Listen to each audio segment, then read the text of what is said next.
All right, so today is story time on the purple couch. And as a lot of you guys know, I love to read. It's one of my favorite pastimes. And one of my buddies recommended this book called When God Winks. And it's how the power of coincidence guides your life. I've always believed that nothing in life is a coincidence. I wanted to share with you a story of when I feel God winked at me, like, got you, girl. And even though what I was going through at the moment didn't make sense, I knew that that's exactly where I was supposed to be at that point in my life. So with that being said, you ready for some story time?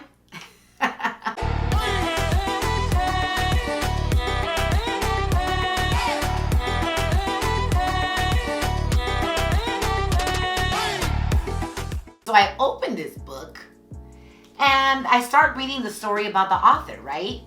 When he's talking about his own revelation of winks. It's like God is constantly winking at us like, got you,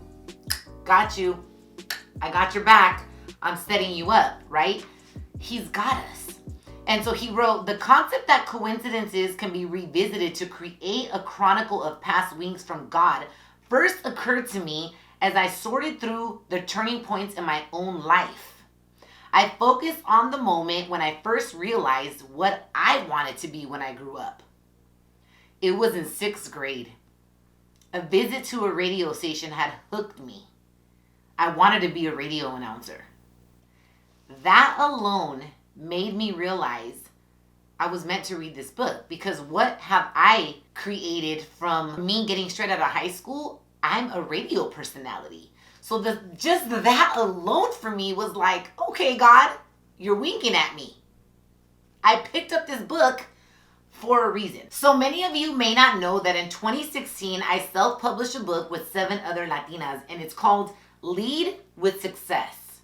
Powerful stories from women that will help you lead with success. So I want to read you guys a little excerpt from this book that really made me realize God was winking at me this whole time.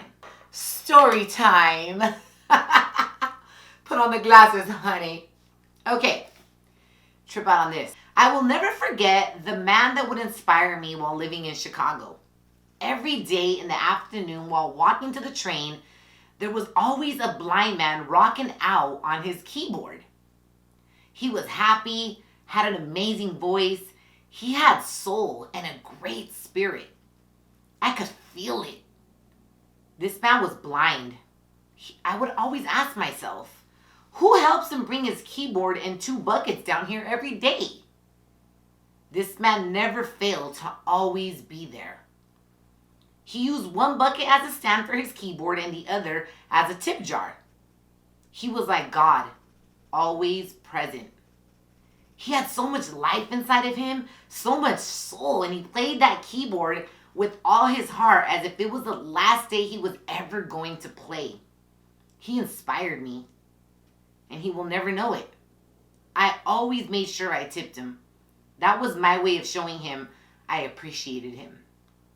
Many times, seeing him would put things into perspective for me. Sometimes the radio business would get hectic and stressful, but seeing this man every day always reminded me to be thankful and grateful. He was my angel when I lived in Chicago. I wonder if he's still there. When I think about my story in Chicago, I think about a moment when I moved to a strange city that wasn't home. I knew nobody. I was there working at a radio station that I knew wasn't market number 3. But I couldn't seem to focus on the positive of like, wow, RaqC, you're really in a good position. All I could think about was my boyfriend at the time, how much I missed my family, why wasn't I in LA? It was really hard for me to be present and bask in the opportunity that I was being given, right? God winking at me saying, you know what? You got a good salary. You're in a new city. I'm teaching you how to be responsible. I'm teaching you how to be fearless. I'm teaching you how to be the strong woman that you're meant to be. it's so easy to focus on all the negative when we're really in a blessed situation. Why is the human experience like that? I don't know. But the entire situation in Chicago for me, now that I look at it in retrospect, it was a setup.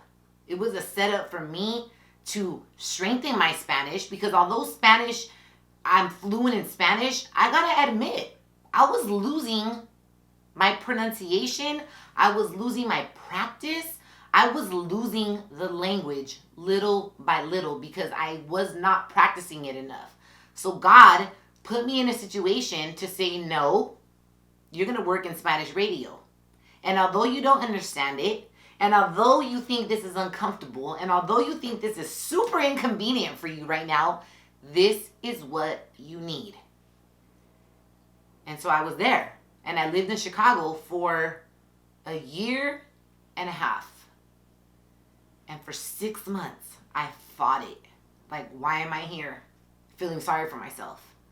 Feeling sorry for myself. Making great money. Shopping on Chicago Avenue like I was a baller. Because I had never made the money that I was making before, right? Learning how to be responsible with my money. Learning like, wow, I really got a shopping problem. Because I didn't own property. I was learning responsibility. And we go through those different phases in life where you're like, it was just wild. It was a wild, one-of-a-kind experience that I really didn't understand. But now in retrospect, especially after reading and really diving into this book, When God Winks, I'm really understanding that being in Chicago was one of those moments for me where God was winking at me. Because now I can tell you that I'm super confident in my Spanish. Te puedo aventar una conversación completamente en español with no hesitation. Because I do know Hispanic Americans, Latino Americans that won't tap into their Spanish language because they're so self-conscious, like, oh my God, I don't speak Spanish right. Because we never practiced it. And whatever you don't practice, you will eventually lose. I promise you that. So that was God putting me and setting me up in a place where it's like, I can't lose my language. Because I need to be able to reach English-speaking people and Spanish-speaking people, right? Although I feel more comfortable speaking English, but still, I am made of both. I'm a hybrid. I love being Latina. I love being American. And so this was really a story and a reflection moment for me to say, this was a moment when God winked at me. Even though we don't understand it, even though it doesn't make sense, even though we fight things a lot. We fight things more than we even understand and more than we should.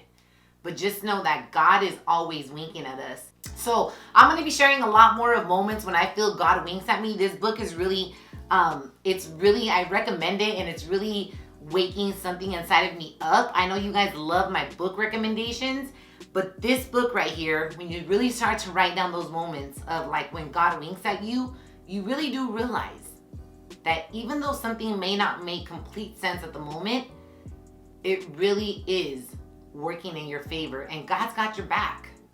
Just like I know that now too. It's like I constantly, now when I think of God, I just feel like he's looking at me like, I got you, girl.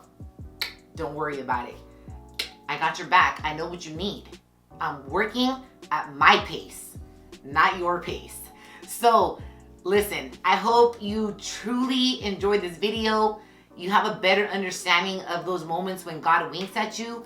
Drop a comment down below. I love you guys. Thank you for the love. Thank you for always supporting my YouTube video and all of my content. And I can't wait to see you on the next video. Remember, it's always working out in your favor.